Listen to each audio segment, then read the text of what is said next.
Okay, buckle up.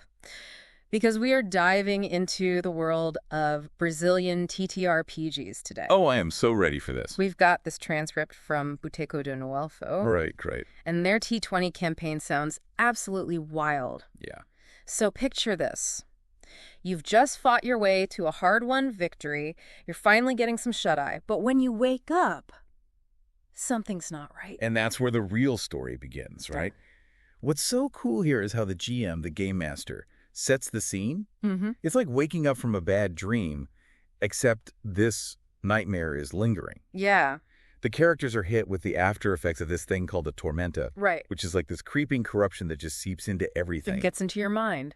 I bet that sense of dread is palpable at the table. Oh, I can only imagine. Yeah. We're talking about a force so insidious it messes with your mind even in your sleep. Oh, yeah. And the GM really highlights this with those fortitude saving throws right off the bat. Exactly. Now, yeah. for our listeners who may not be familiar, you see, fortitude saves, they're all about resisting things that, like, sap your strength and your willpower. Absolutely. Perfect for conveying how the Tormenta works, right? It's really Like, the air itself is poisonous to their mind. Exactly. And, you know, it's serious when everyone has to roll to resist its effects. Yeah, yeah. The transcript mentions this abolado condition, Right. which basically means shaken.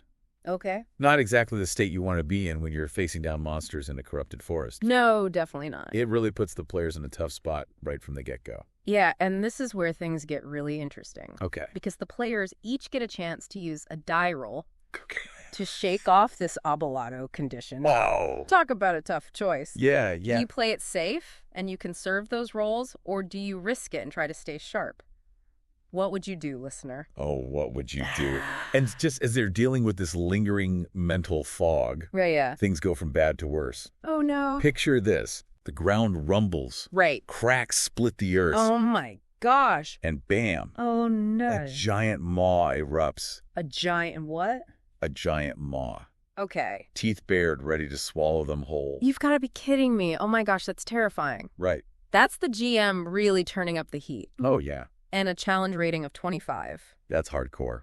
For our listeners who maybe aren't super familiar with T20, Right. that means this thing is seriously tough. Yeah.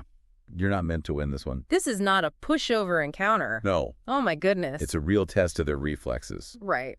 and their teamwork, for sure. Yeah. It reminds me of those classic adventure films where the ground suddenly gives way. Right. Except here, it's not quicksand.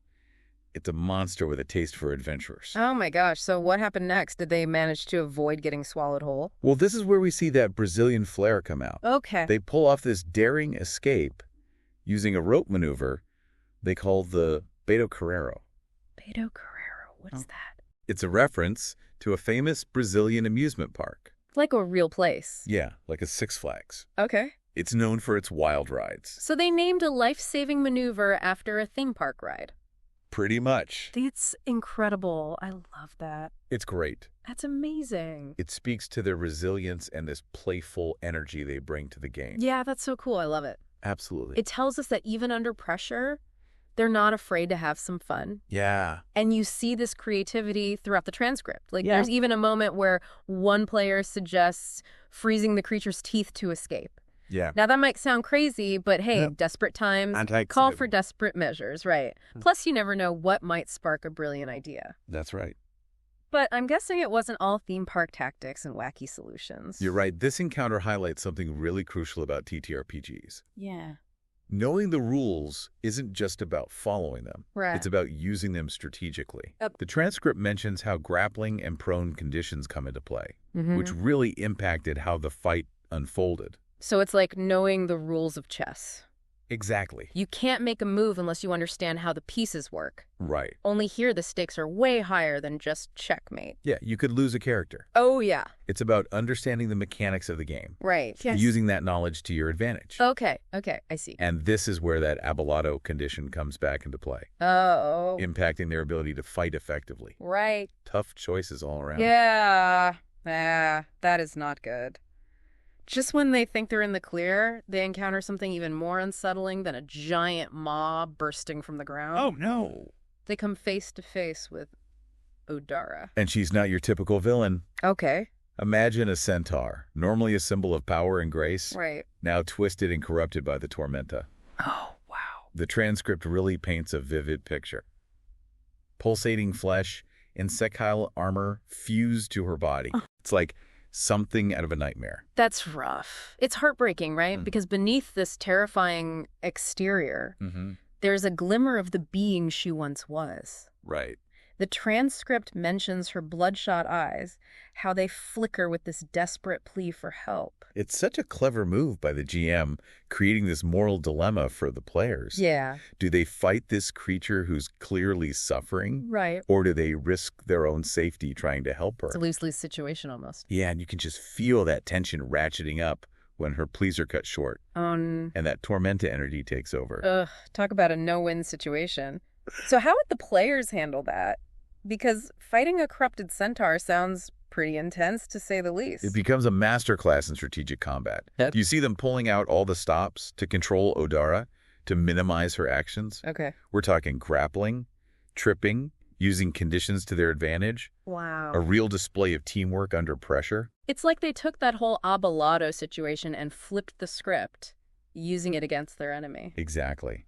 And this is where knowing your character's abilities really pays off.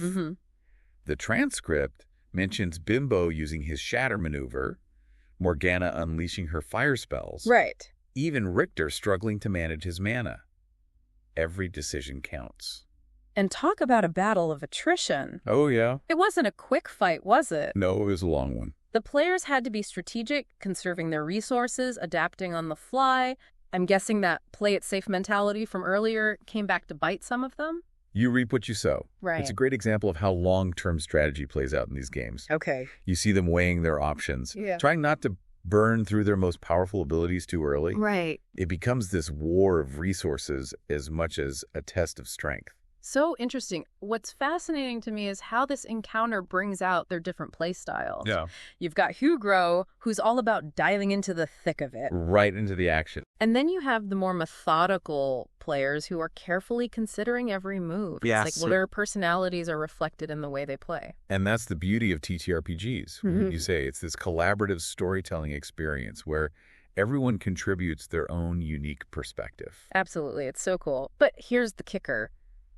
The players actually win without Odara landing a single blow. Can you believe that? Wait, seriously? Yeah, not one. They managed to completely shut her down. Totally. That's the power of strategy and understanding the mechanics of the game. Wow. By controlling the battlefield, they were able to neutralize her before she could unleash her full power. Wow. That's impressive.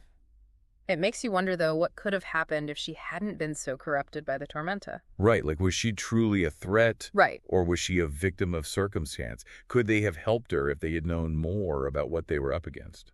That is the question, isn't it?